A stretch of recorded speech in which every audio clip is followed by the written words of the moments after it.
in its core principles, The Perfect Gentleman is a finishing school for men. We teach men to be more gentlemanly. Our mission, as we say, is to make the world a more respectful, stylish and gentlemanly place, at least one man at a time.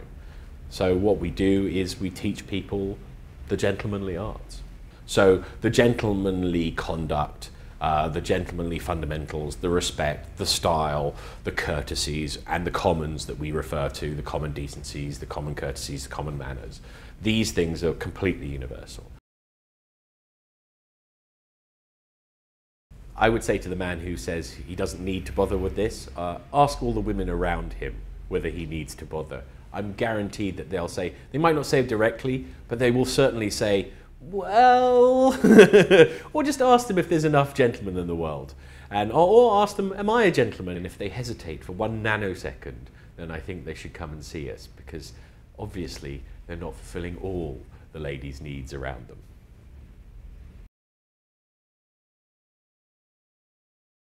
The gentlemanly way gives you a certain sense of confidence, and confidence breeds success. If you're not arrogant, but confident. It's a quiet, self-assured confidence.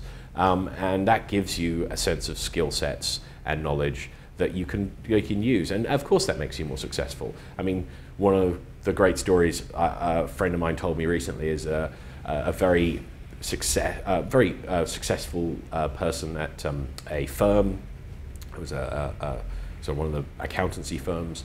They were doing phenomenally well. They're very successful in mathematics. They're flying along the partner track, and they hit a brick wall because they were put in front of clients and senior clients, high-level clients, and they weren't engaging with them in the right way. They didn't know how to hold the right conversation. They didn't know how to engage over a dinner table. They didn't know which fork to use correctly. They weren't appropriately turned out, and that stalled their career. And it wasn't their abilities, but it was all the little intangible skill sets that aren't taught, that need to be taught, that would have taken that person from being a fast track all the way up to partners and beyond.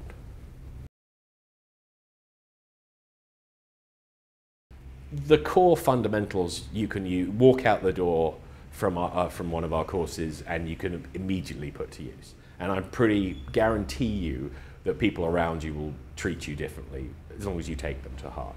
Firstly, the mindset, the attitude, the use of the fundamental principles, the respect, the chivalry, the courtesy, those kind of things. What we refer to also as the commons, as I said, the common courtesies, the common decency, the common manners, common sense. Those are immediate things. Style and dress, we give you the basic fundamentals of how to dress appropriately, to dress for you, dress to be stylish. We tell you the fundamentals of grooming, what you really need to shave, what to use in your hair or not, and how to make your appearance better, so you can look better, so you can feel better about yourself. We teach you the fundamentals of dancing, so you can actually not stand on your partner's toe and whisk your partner around the dance floor and make her feel like she's dancing with Prince Charming. We teach you the basics of etiquettes and manners, which can go amazingly far. Apart from just not knowing which fork and spoon to use correctly, how to get up at the right time, how to walk in the right way, how to say your pleases and thank yous, how to write the correct response letter. Because a handwritten letter, for example, goes so much further nowadays than it ever has done before.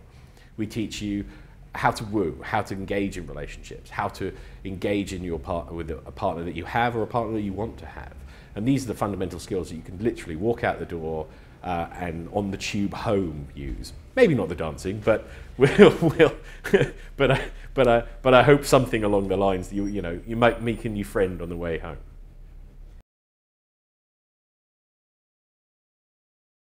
We have a fantastic team, which I'm lucky enough to put together. So we have top tailors, we have etiquette and manners coaches who are top of their field, we have elocution specialists, we have grooming stylists, we have top dance instructors that have all come together to turn men into gentlemen, which is a great honor.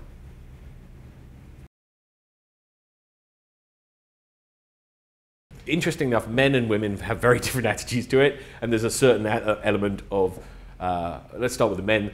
certain number of men just go they either fall into the category where they kind of go, oh, I don't need it, or they think they are, and then there's a very small category of men who go, actually no, I want to improve myself, and that's what you're doing is fabulous. But the men aren't listening to the women, because every single woman we have mentioned this to goes, oh God, please, thank you, or variations on that theme where they just sit there and go, thank you for helping, trying to help at least, you know, and here's a list of men that you could help immediately. So I don't think the men are actually listening to the marketplace, and the marketplace of their ladies out there is saying, more gentlemen, please. And bizarrely, I had very little male influence in my early years. My parents divorced when I was very young, and I basically was raised by my mother and my grandmother, and my mother and my grandmother were very strong, tough women who both had very difficult early lives, and my mum was a single mother with two children, and but both of them instilled a huge amount of respect for ladies and sort of how to behave in front of women and manners, and interestingly enough, they took me out all the time. So even when I was a very young person, you know, we were expected to go to restaurants and behave. There was no, oh my God, you know, we're going to put you in with the au pair and we'll go out and party. No. We came with them, and we behaved. Otherwise, we were chastised.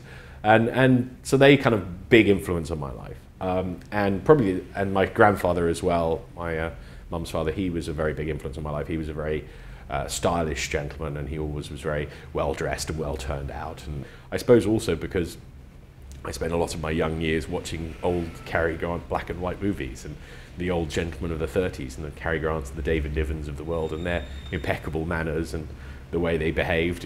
It struck a chord with me so much so that I sort of lived my life on that basis. I think it's benefited my life. I've got to do interesting things. I mean, and because I've tried to adhere to the gentlemanly principles along the way, and what I've referred to as the commons, the common courtesies, the common decencies, the common manners, common sense, these things that aren't necessarily common, but these are the things that you try and behave like, and things happen because of it. You know, from the simplest thing like behaving well in a restaurant and someone giving you a free meal. You know, those are the kind of the simplest and ridiculous things that happen because you behave in a certain way.